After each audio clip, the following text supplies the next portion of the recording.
Live from London, this is Global Business.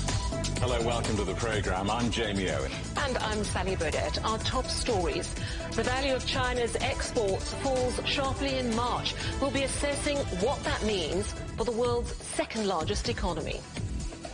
Our other headlines, there's untapped potential to explore China's commerce minister's message to Italy, despite the tension between the EU and Beijing. Warnings of an imminent attack. Several countries issue travel alerts with fears Iran will strike Israeli targets. Poland's lawmakers support plans to end the abortion ban, but a political showdown lies ahead. And the power of the silver screen. The China Film Festival in London sets the stage for deepening creative ties. China's foreign trade expanded by 5% in the first quarter of this year, but exports contracted sharply during March. The official data shows the value of goods being sent overseas dropped 7.5%. Some experts say that's largely due to intense price competition in the electric vehicle market and green tech industry.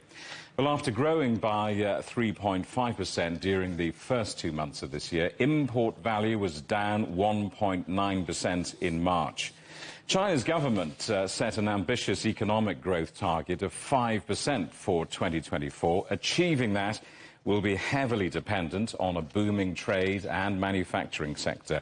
But there are concerns that oversupply could end up pushing prices down. Well, let's talk to Xiaolin Chen, Head of International at Crane Shares, an investment manager focused on China. Xiaolin Chen, so, just how bad is this? Jamie, thank you for having me on your program. This export growth clearly reversed back, falling by 7.5%, like you said. I think it's also highlighting there's remain uncertainties for global demand's rebound on that factor as well. I hear you on the oversupply and the pricing pressure.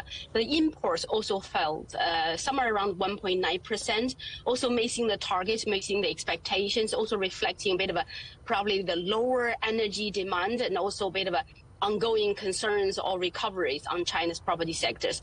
But if you look a bit of next level study in the details on the exports data, it will show such as clothing and toys literally is the biggest drag of these exports, falling. Clothing and toy fall almost 23%.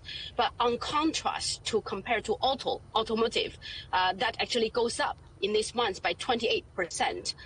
I believe the trends of China continue to climb up in the value chain in terms of exports will continue. The sectors such as you mentioned at the beginning of EV, clean and green technology, even if they may face some headwinds, they will continue to be the key sectors to drive exports for China going forward. Obviously, the key point is China domestic demand recovery is the key for China to deliver the economic growth target for this year. The world needs China running in top gear. I mean, how much of a setback is this for the country's economic recovery? We speak with investors globally, even for today, we got a lot of questions coming in. I think for some of the conservative or more skeptical investors, they would feel more comfortable to continue to under-allocating to this, second largest economy in the world in their portfolios. But if you look at the money supply data also released today, Jamie, the total social financing and also the bank lending money supplies all has seen a very big seasonal increase in terms of nominal numbers. And also, if you look at household lending, corporate activity, all staying at elevated levels. This is more of an important indicator to our view that is showing a leading sense of all the corporates and household are started to borrowing, are started to looking at, having more credit on their balance sheets, are looking at expansion of their business, or looking at more consumer activities related to that. In those instances, 1 month's data obviously shows some concerns of the falling in terms of nominal numbers, but I'd like to watch it more closely and also stay slightly on the optimistic side, given all this money that has been, or credit has been made available in household and corporates in China. As you said, it's 1 month's data. I mean, let's take a look at the long term. What is your outlook for China's economy? I think solid financial framework is fundamental to make sure we feel the stabilization in China's capital markets as one.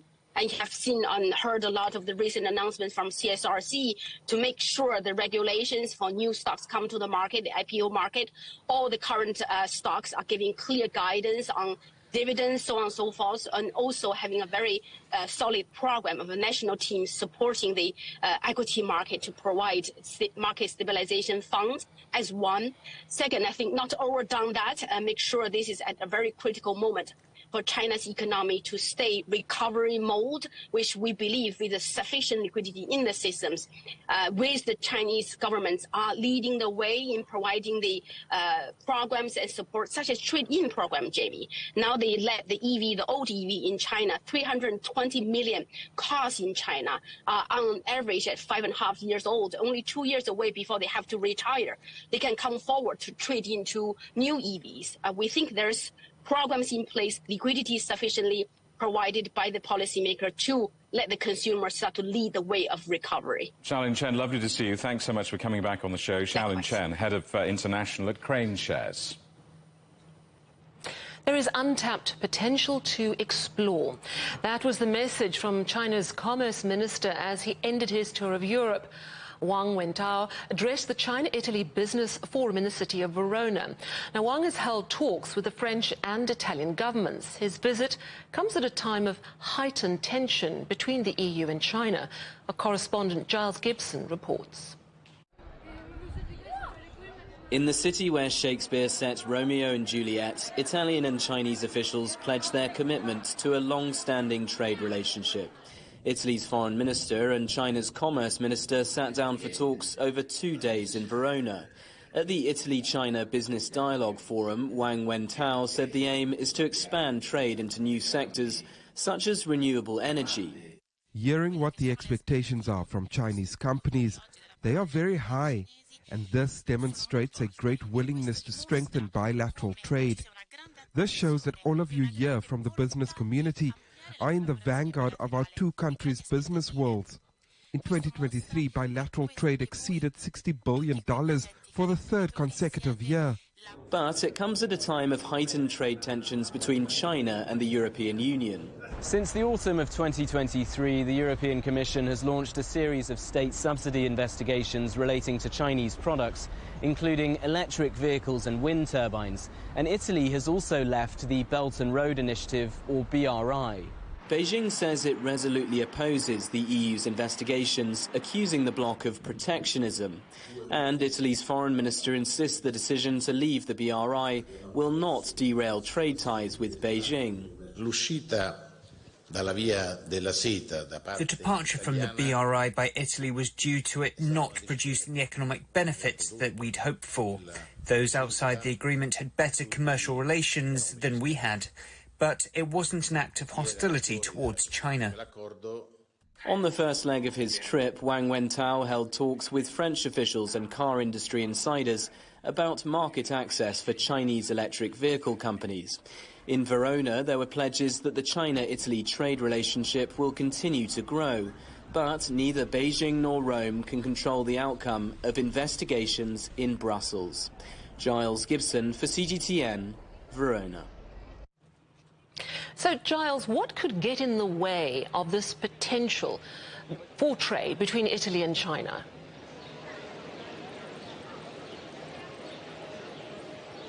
Well, look, ever since we had the confirmation from the Italian government that they were going to be departing the Belt and Road Initiative, a really significant moment in this relationship between Beijing and Rome, we've seen this effort really to try to manage the fallout, especially when it comes to the trade relationship. And I think that's why we're seeing the Chinese Commerce Minister here in northern Italy for 2 days of talks with Italian officials, pledging to boost that trade relationship beyond levels that it's been at in the last couple of years or so. And that's also why I think we're going to see Giorgia Meloni, the Italian Prime Minister, almost certainly visiting Beijing for an official visit at some point in the coming months. The exact date and details of that still to be confirmed by both sides. And as I was really mentioning at the end of that report there, I think that the key thing to remember here is that Beijing and Rome cannot control beyond their own bilateral relationship that wider context in terms of these investigations that have been launched by the European Commission. At least one of those, we believe, could wrap up as soon as the summer. And of course, depending on what the findings of those investigations are, we could see some sort of tit-for-tat action developing over the course of the next 6 months or so. Meanwhile, the Italian Prime Minister is facing problems domestically with the news that Fiat car company is moving some of its operations across to Poland. Why have they made that decision? What sort of impact could it have?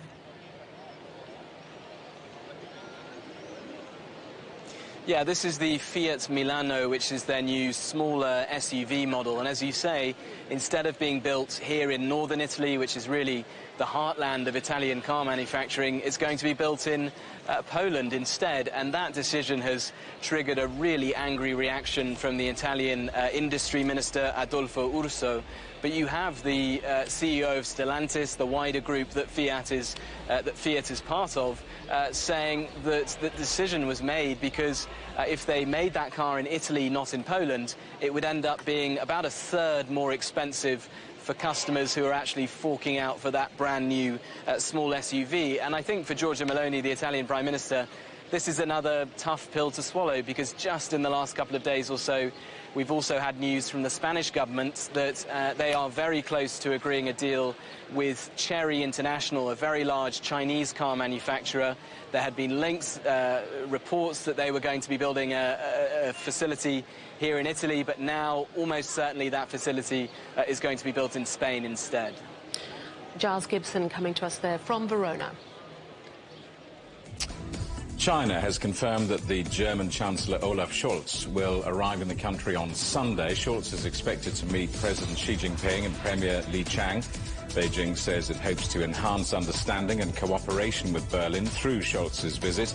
His last trip there was in 2022. Oil prices have jumped to a 6-month high on the news Israel is bracing for a possible attack from Iran. So far this year, oil has surged about 19%. But the International Energy Agency has downgraded its forecast for global demand. It's expecting orders of 1.2 million barrels a day this year. That's down from the previous estimate of 1.3 million. The United States Senate Commerce Committee will hold a hearing next Wednesday into Boeing's safety culture. This comes after a whistleblower reported concerns over some of the Boeing planes to the United States regulators. The aircraft manufacturer has been dealing with a safety crisis. The latest incident, an engine cover falling off its plane during takeoff in Denver. The maker of the Fortnite video game has urged a judge in the United States to order Google to overhaul its Play Store. Epic Games made the submission after a jury found Google abused its power as the gatekeeper of its App Store. The developer is demanding greater competition on the platform. The new filing is a key test of Google's ability to impose controls on app developers and consumers. The UK has taken a step closer to escaping recession, with official figures showing the economy grew slightly in February. GDP rose by 0.1%, boosted by production and manufacturing in areas such as the car industry. Construction, though, was dampened by wet weather. A review of the Bank of England's economic forecasting has found serious deficiencies. An independent report by Ben Bernanke, former head of the Federal Reserve, found staff used outdated systems that should be overhauled or replaced. He found there'd been serious underinvestment in the central bank software. Governor Andrew Bailey said updating the Bank of England system was a high priority. Well, share prices in London are rallying on that news of the UK continuing to grow in February. So what does the future hold for Britain's economy? Vicky Price is an international economist and business consultant. Vicky, welcome back. Chancellor Jeremy Hunt, the finance minister, suggesting that these new figures were, in his words, a welcome sign that the economy is turning a corner. Is it? It is. There's no doubt about that. I mean, we did have recession. If you look at the last 2 quarters of 2023, we had drops in GDP, small ones, both in the third quarter and in the fourth quarter, which means that we had a technical recession, and the economy only grew by 0.1% for the year as a whole. So nothing spectacular at all in terms of performance. What we've seen in the last few months is that there has been a pickup in activity, particularly in the services sector. And what is really welcome is that we're also now seeing manufacturing picking up. You mentioned the car industry earlier. That's a really welcome sign. The car industry was such an important part of the UK economy, and it really didn't do very well at all for some time now. So it's good news that that is recovering. But of course, the growth still isn't particularly strong. What we've seen is growth of 0.3% now. It's been upgraded in the first month of 2024. You've seen 0.1 in the second month. At least that's growth, and you would actually need to see a very spectacular drop in March for that to be reversed. So I think, yes, we are out of recession, and there should be some positive, even though not very spectacular growth in the first quarter of 2024. Presumably everyone in British government is looking for a magic wand or a magic money tree. I mean, what needs to be done to convincingly bring the UK economy out of the woods? I think certainty of policy is very important. And of course, we're having elections this year. There is no doubt that if we get some growth and it's sustained for the next few quarters, then that is going to encourage the Conservatives certainly to call the election. In fact, the Prime Minister did say that election would happen when growth happens, or at least he hinted that that would be the case. So growth is really important. But for businesses, what they need is inflation to be sustainably falling, which is very, very important. They need interest rates to come down, and they need them to come down quite soon. And everything that's been happening in the US in the last couple of days suggests that perhaps those cuts in interest rates are going to take a little bit longer to come. The UK cannot afford to wait, really, for any length of time, because interest rates now in real terms are quite high. So we do need those two things. Confidence has improved on expectation of those things happening, both business confidence and, well, consumer confidence, a bit stable. But business confidence seems to be improving. So I think those two elements in the economy absolutely need to come, if you like, good. And if they happen, then I think we could see perhaps growth pick up a little bit more than what the forecast now is suggesting. And the FTSE 100 at its highest closing level in over a year. Quick thought on that. Why? Yes, well, I looked at it where it was at sort of 4:30, and it seems to have come down a little bit, but certainly it did quite well because of that growth data that came out for February, which suggests that indeed we're out of recession. And if you look at the areas that have done quite well, it's mining and oil. Now, the interesting thing, of course, is oil is affected by the oil price, which is affected by international factors. You mentioned also in your bulletin that oil prices are going up. So I think maybe it's not actually related very much to what's been happening to the domestic economy. So I think it's more international factors that have done it. But anything that suggests that perhaps the economy is picking up is bound to be good for shares anyway. Vicky, I don't know if you heard that headline we were reading earlier about this review of the Bank of England's economic forecasting that's found serious deficiencies. I mean, do you feel sorry for those economists and politicians dependent on what sounds like rather dodgy data? Well, no, it depends what you mean by dodgy data. I mean, the truth is that there's been such uncertainty in the world environment, and things have been happening that nobody expected, such as the energy crisis, and before that, of course, COVID. And what Ben Bernanke, who has done that review, has said very clearly is that the performance of the Bank of England in terms of its forecast is no worse, really, than has been the case in lots of other central banks or even independent forecasters. So the real issue is how can you forecast and give some clear indications about the trend in interest rates that matters so much in an environment where these things hit you from the outside. And they have been doing so, of course, in a spectacular fashion in the last few years. So that's, I think, in a way, explains why the Bank of England's forecasts have not been quite right, because everyone else's have also not been good. Vicky, good to see you. Thanks so much for coming on the programme again. Vicky Price, the international economist and business consultant. You're watching CGTN. Still ahead, 10 years since the kidnapping of 276 girls by Boko Haram in Nigeria. The families, some of them, still hoping for their return.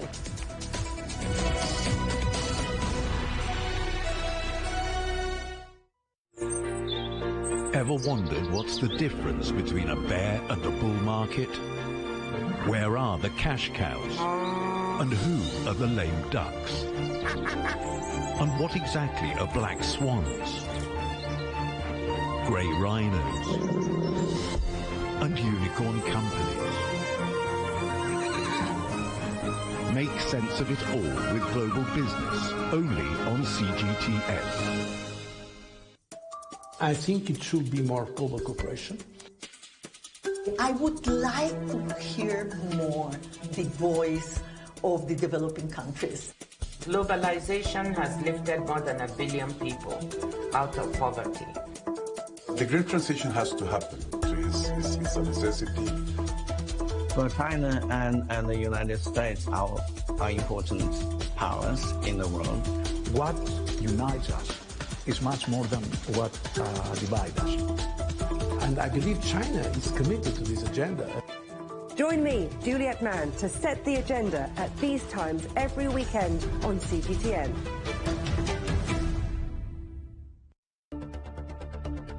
Events have consequences. Words create impact. One more offensive in a long line of battles that's been ongoing for more... Just got to be careful here with some gunshots. Excuse us. The world today matters for your world tomorrow. The number of casualties is growing quickly. Why, this is one of the hardest hit towns in the region. The world today, every day on CGTN.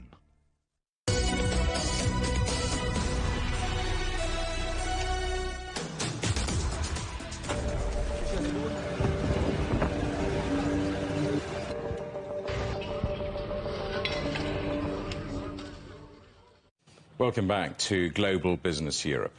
The United States says an Iranian attack against Israel is a real and viable threat as several countries warn against travel to the Middle East.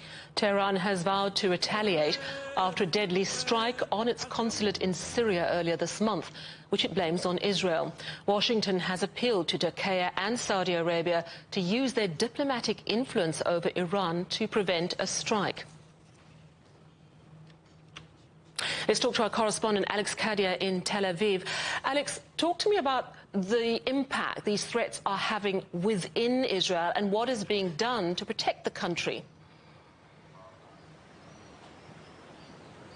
Well, you certainly get a sense of a country bracing for that retaliation, bracing for an attack without exactly knowing when, how or where it will strike. But you do get a sense, particularly here in Tel Aviv, Israel's biggest city, but you'll have the similar situation in Jerusalem and Beersheba, the more urban areas, more populated areas, a sense of business as usual, because being under threat is not something the Israeli people are new to, and certainly they will carry on. But you have an awareness. You know where your nearest bomb shelter is, and you know that that strike could be imminent. At the start of today, U.S. intelligence sources saying it could be 24 to 48 hours.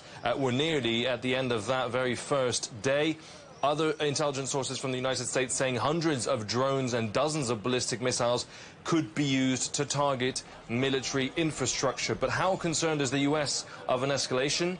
Very. Behind the scenes, diplomatic efforts. Anthony Blinken, the Secretary of State, speaking to his counterparts in Saudi Arabia, in Turkey, in China, urging them to use whatever influence they may have or any relationship they may have with Iran to prevent any further escalation. The U.S. also doing its bit. We've heard just in the last few moments reporting in Axios saying that the United States has demanded that any response from Israel to this retaliation be run past the U.S. administration so they can have an input to try and prevent escalation. Iran, for its part, has said that if the U.S. gets involved, it will target U.S.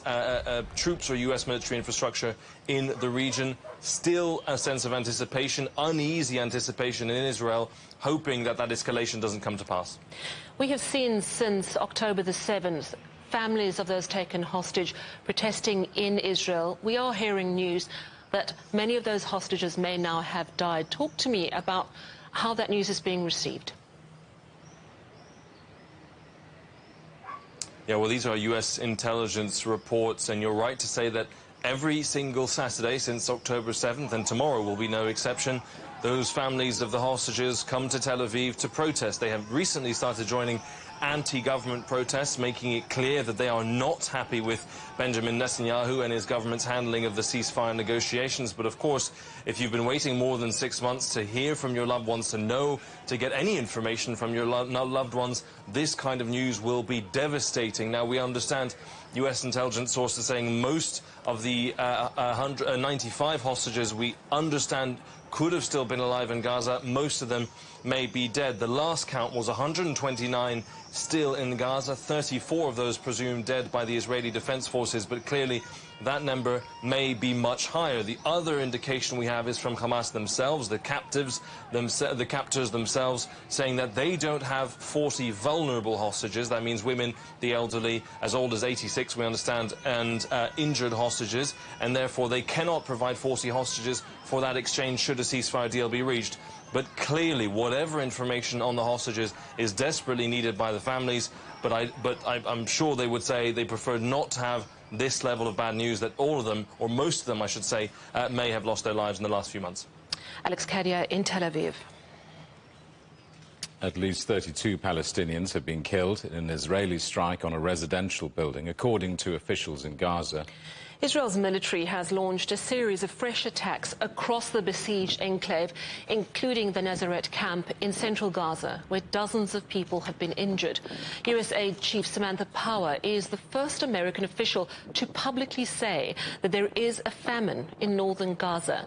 This comes as the Israeli army says trucks carrying aid have now entered the strip through a newly opened crossing. Our correspondent Noor Harazin reports now from Rafah. Israeli warplanes targeted the At-Tabatibi family home. According to the Palestinian Health Ministry, 32 people were killed. This home is located in the Ad-Daraj neighborhood. This neighborhood, it is not a refugee camp. However, it is such a densely populated area. The homes are very close to each other. There is several families living in one home or one apartment. From the Palestinian Health Ministry, there were a statement of this Israeli attack on the At-Tabatibi family home.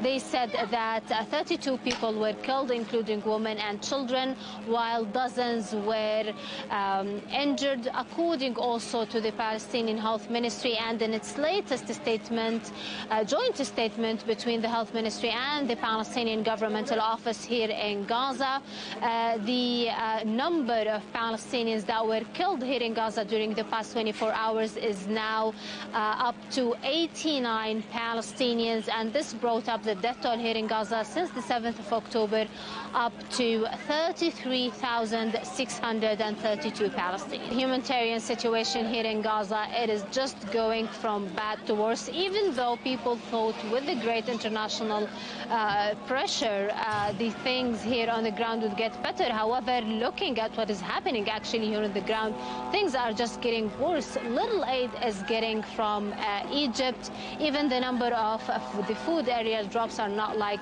before, even though they caused the killing of dozens of Palestinians. However, Palestinians saw these area drops as something that could help them here on the ground in Gaza. However, now Erez crossing, which is located in the north of Gaza and it links northern Gaza to Israel, it is now open, and Israel is allowing a very small number of humanitarian aid trucks to enter the Gaza Strip. According to Israeli officials, a number of humanitarian aid trucks were allowed to northern Gaza through the Erez crossing over the past 24 hours. Some of them are loaded with food, others are loaded with medical supplies for the Ashifa and also Kamal Udwan hospitals, which are located in northern Gaza.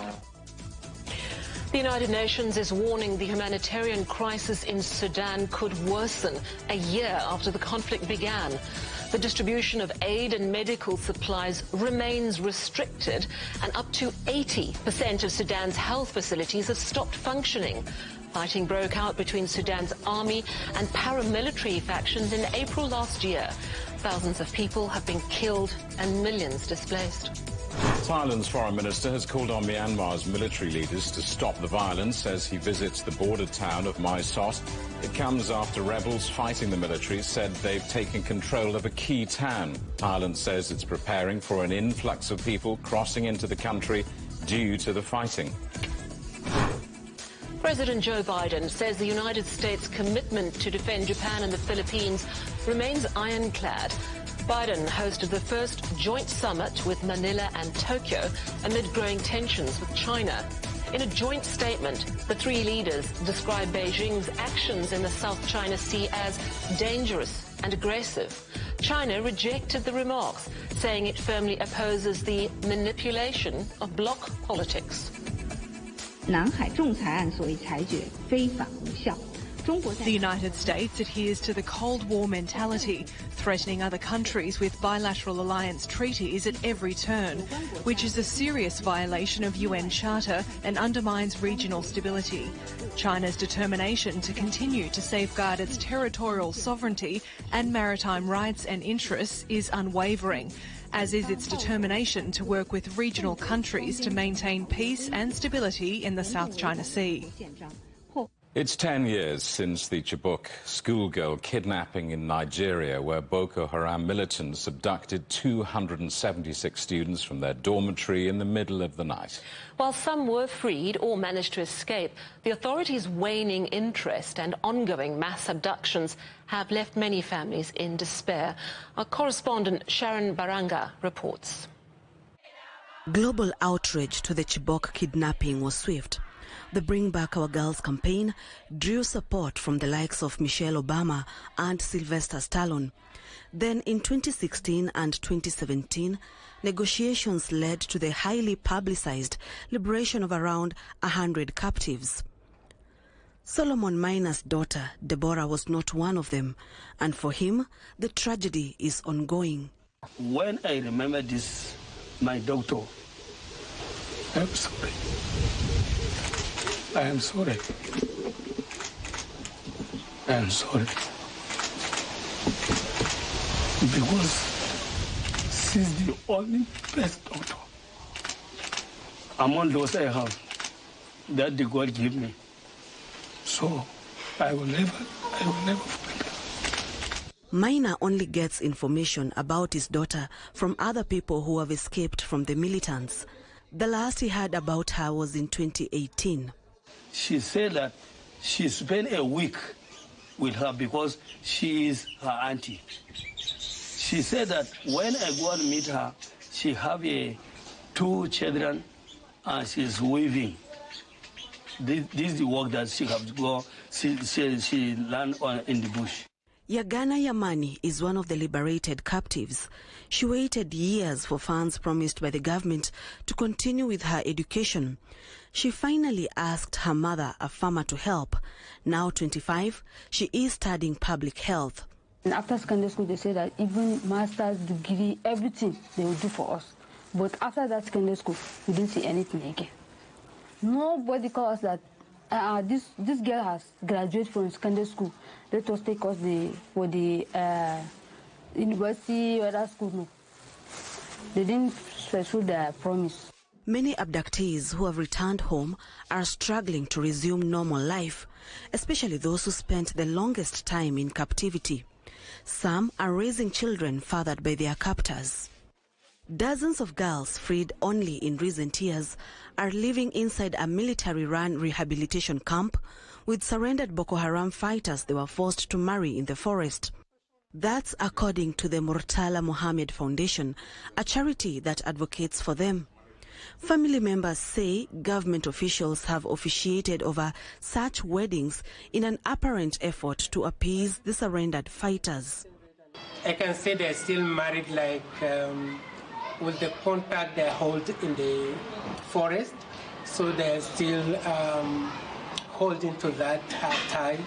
to that bond, and I don't know, maybe after they were fully released into the society, they will do a proper wedding with the blessings of their parents, because I believe some of them, their parents have not yet blessed the marriage. Roughly 90 Chibok girls are still missing. Based on the accounts of former abductees, the Murtala Muhammad Foundation believes a third of those have died in captivity. Sharon Baranga, CGTN. You can get highlights from the week's news in Europe and China direct to your inbox from CGTN's storyboard email newsletters. Sign up at europe.cgtn.com/newsletter. You're watching CGTN. Still ahead, there may be trouble brewing. United States bank earnings season begins. We'll be looking at how the largest lenders are performing.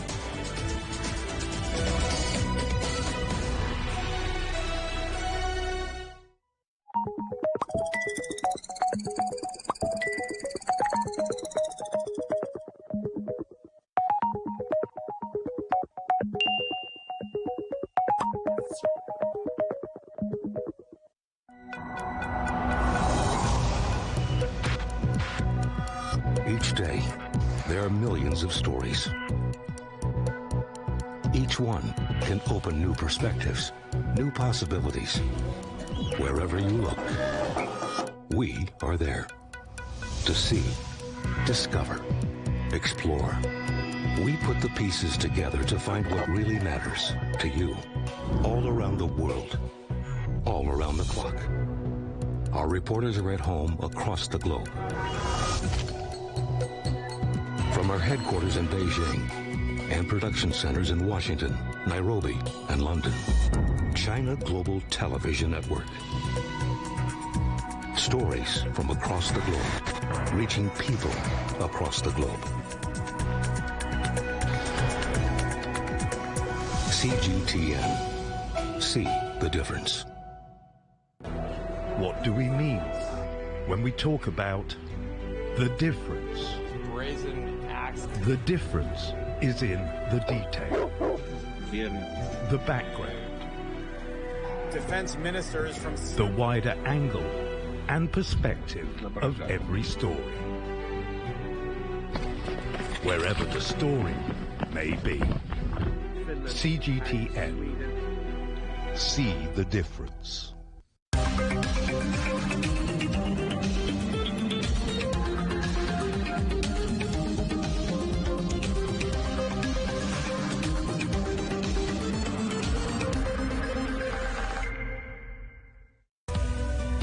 We are all connected. Across borders, across continents, connected by ideas, a shared humanity. Stay connected.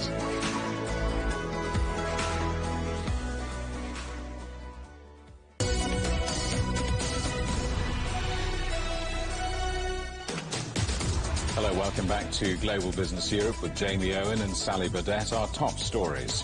China's exports fall sharply in March after growing in the first 2 months of the year as demand slows. China's Commerce Minister says there is untapped potential to explore during his visit to Italy, despite tension between the EU and Beijing. Now, Wall Street is looking rather closely at how the big banks finish the first quarter as earnings season begins. Let's talk to our correspondent, Karina Mitchell, at the New York Stock Exchange. Karina, what's grabbed you? What stands out from the bank results?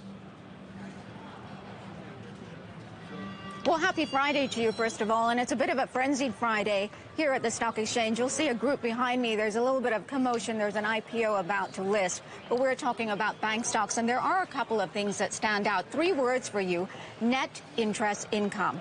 That is the profits banks make when lending to borrowers, particularly in a high-rate interest environment. There's a lot of interest in what those numbers look like. Also, a lot of these big banks started putting more money aside into their reserves starting last year in the event of a U.S. recession. Obviously, that recession hasn't happened, so a lot of curiosity about how flush banks are and what they're doing with that money. So first out of the gate, J.P. Morgan Chase. It is the biggest U.S. bank by asset size, and its credit costs actually came in lighter than anticipated. anticipated. That's good news. So it's actually rewarding its shareholders, issuing a 10% dividend. It will do that at the end of the month. Trading results also came in better than expected. Let's look at some of the nitty-gritty numbers. Earnings per share came in at $4.44, besting the $4.11 estimate. Revenue also better than expected, coming in at $42.5 billion.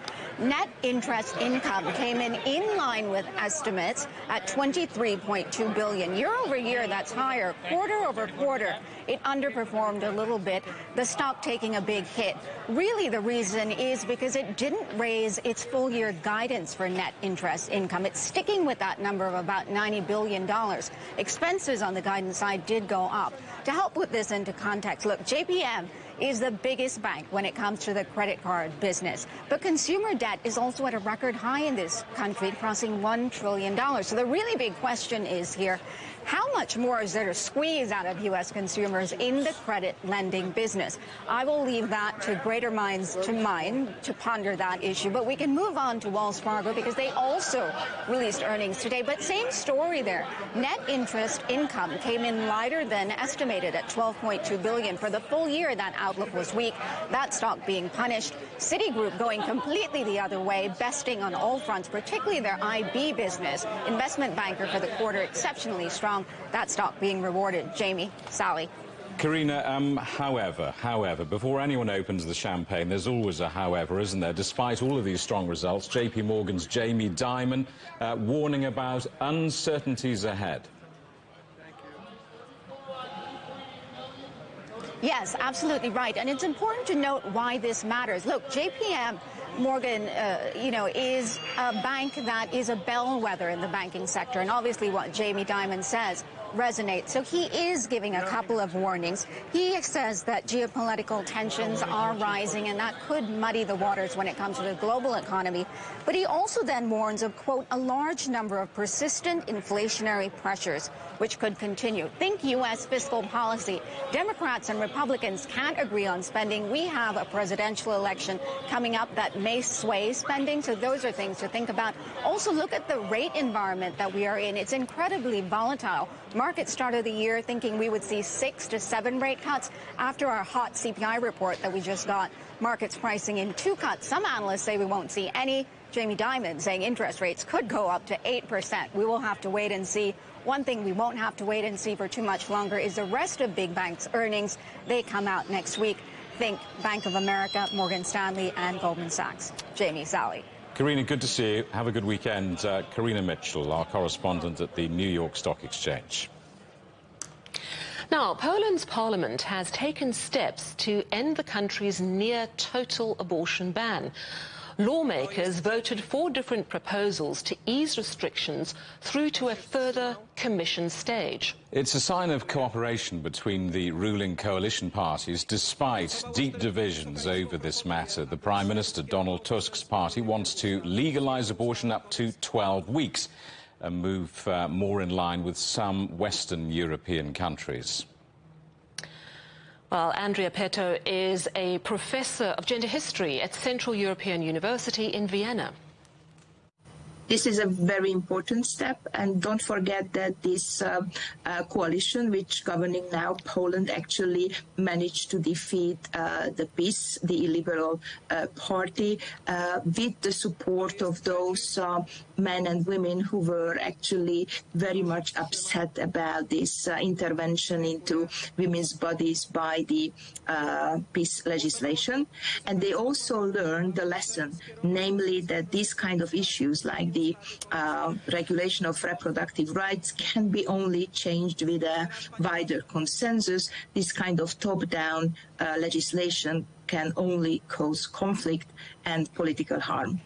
There is talk, though, that there may have to be a compromise over these bills. There was even talk of a referendum that might be required. Do you believe, though, that it's clean sailing to legalise abortion in Poland from now? Definitely, when reproductive rights are concerned, there is never an easy solution for two reasons. First, because the president of the country is a peace president, so obviously whatever will be in this bill will be vetoed by President Duda. And the second reason is that the Vatican just issued a very important document, which is called Infinite Dignity, which is kind of changing the previously very supportive and inclusive policy of Pope Francis towards a very strict line in several issues, including abortion. Talk to me about the issue of abortion in Poland and Eastern Europe. How divisive is it still? Abortion, the regulation of reproductive rights, is a part of a bigger package. That how the concept of gender became a symbolic glue, which is gluing together the different political forces, different political alliances in order to create an alternative to the present liberal political and legal order. So the fight for preserving or changing the regulations of reproductive rights is a part of a bigger socializational fight for creating new world order, and therefore this field, which is the women's bodies, is actually used for all different type of political forces to act out and to create a battlefield for their own ideas. In the United States, we have seen the rolling back of a woman's right to abortion. Do you think that that's going to continue? Do you expect to see more states and even perhaps more countries curtailing women's rights? What I can definitely forecast is that gender studies, reproductive rights, women's rights will continue to be in the forefront of political agenda. Just think about the approaching European parliamentary elections. And it depends on the particular national context how this will play out. The example of France is a very good example how they are enshrining, that's the word they are using, enshrining women's rights to decide in the constitution, which is a part of the French political culture. For me, who is a political emigre in Austria from Hungary, where the constitution in the past 12 years had been changed, I don't know how many times, more than 10 definitely, this kind of enshrinement sounds a little bit too positive. But if you look at how the French women's movement and activists celebrated this important step, and they consider that this will be something which can be transmitted to the European level, and even suggesting that the right of women to their own bodies can be a part of the European Charter of Human Rights, you can be extremely optimistic. You're watching CGTN. Still ahead, the power of the silver screen. The China Film Festival in London sets the stage for deepening creative ties.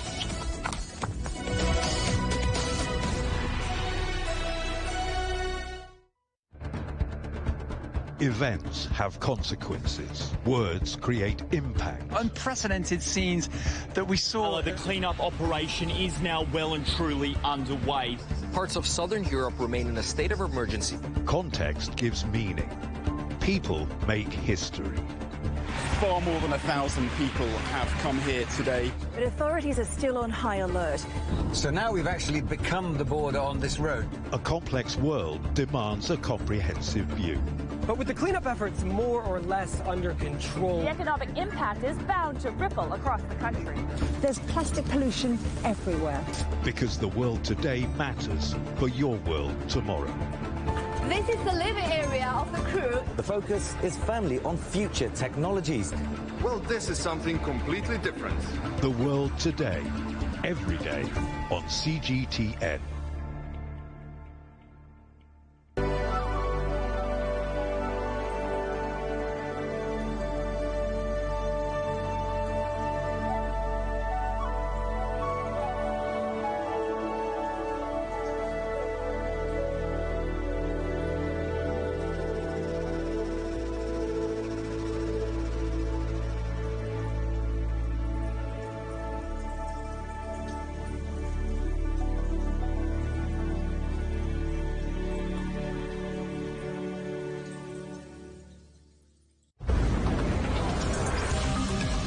this week on Razor, how saving one species can save an ecosystem. On the trail of European bison. We have here, as you can see, a nice trail to thick vegetation here, which is done by the bison. It's one of the roads they have in nature. They basically create these pathways to thick vegetation where other smaller animals can't cross.